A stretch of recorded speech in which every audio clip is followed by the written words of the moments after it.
Learn what a watercolor bloom is and how to use the technique in your own paintings.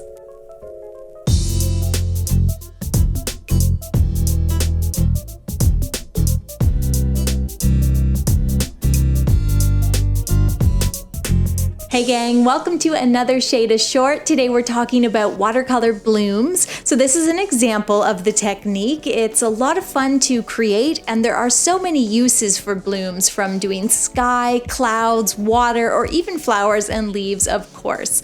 So I've mixed up a really dark, watery blue here, and just using a dark color is going to make the example really easy to see.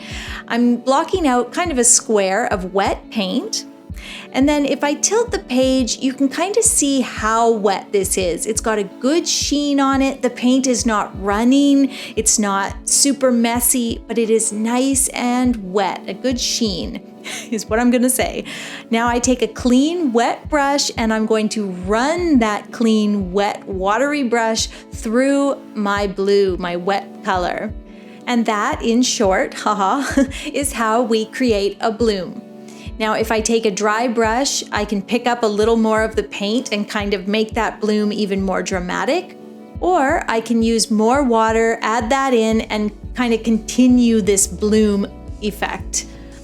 You know, when I practice these or when I use them in paintings, everyone is a little bit different. It's that beautiful watercolor kind of happy accident. You never know exactly what's going to emerge. I love that about watercolor painting and blooms.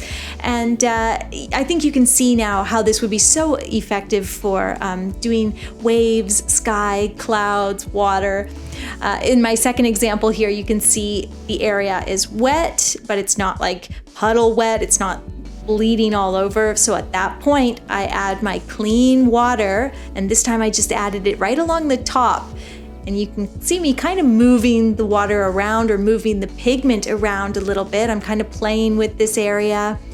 In the end, I decided to use a clean, damp brush to kind of bleed this top line. I don't want there to be a harsh line there, and I think that effect is really interesting. It's very dark on the one side because of my wet into wet, and then because of the bloom on the top, it's very light, and it's so interesting. And guys, that in a nutshell is the process and the technique of creating a watercolor bloom. How you use this in your painting is totally up to you, but there are 1,000,001 ways that you can employ this technique. Thank you so much for watching. Don't forget to hit that subscribe button and let me know what you'd like to see in the next Shayda short.